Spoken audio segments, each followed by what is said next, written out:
haven't seen a true breakthrough company like a Uber, like an Airbnb, or WeChat in the realm of finance. One of the limitations because of that is that there hasn't been on the internet a protocol similar to SMTP for email or TCP/IP for the internet for value of information that's enabled anything that transformative to be taking place in finance. So if you look at some of the existing efforts to make payments smoother, they seem very much an auxiliary. They're targeting a small portion of the underserved financial system, and the mechanisms by doing so is similar to maybe making an app that nets out balances both ways so that you don't have to use the existing financial system as often.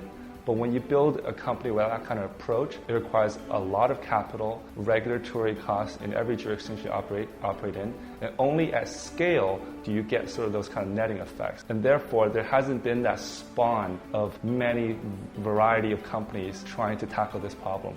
Well, the blockchain was started in 2009, and that has allowed a new trust ledger, a new protocol for money that any entrepreneur can build upon to change finance from the ground up. And the reason that's possible is because the blockchain allows various financial participants to now trust settlement and clearing based on a transparent ledger. Therefore, I really see happening is a fourth industrial revolution where the blockchain allows specialization in finance. You think about the universal banking model. It's always been about becoming a bigger and bigger company. But with the blockchain, you can piece together who does finding customers, who does settlement, and who does delivery. That kind of dynamic equals a lot more innovation and a lot more efficiency so that you can really solve transfer from the bottom up.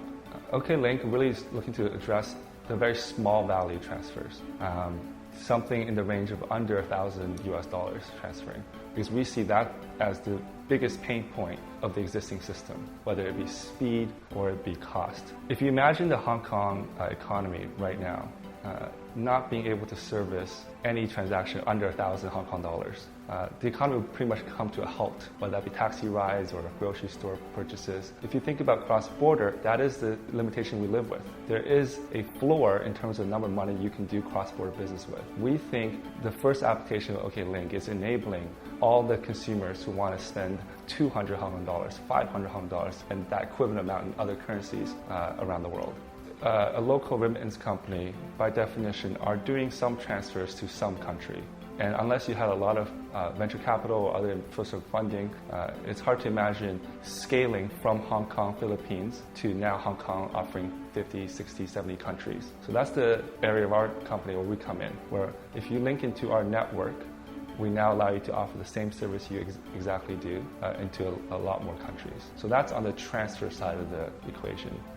So for companies that are really good at finding customers in their local country, for example, if you have great real estate in Hong Kong or you have a great brand name, you now can able to leverage that and send to more and more countries. On the other side of the network, we have delivery companies. So these are more similar to, say, Uber drivers or hosts on Airbnb, where by just being there in, say, the Philippines, you will receive delivery orders from companies all over the world on our network. So there, you're just leveraging your banking relationship, your licensing, and ensuring you're making deliveries to the end customer without having to worry about sourcing the flow. So that's again speaking to dividing the process of transferring money between the technology stack, the blockchain, the transfer company, and the delivery company. And then we, around that, create a better user experience for all the senders and receivers. I think when we look at other companies who use the blockchain, what really doing is taking Bitcoin as a settlement currency and focusing on that. Whereas money transfer, the end medium that you use to settle the transaction is actually not very important. If we look at the cost structure of a Western Union, maybe 1 or 2% of the cost is actually moving the money.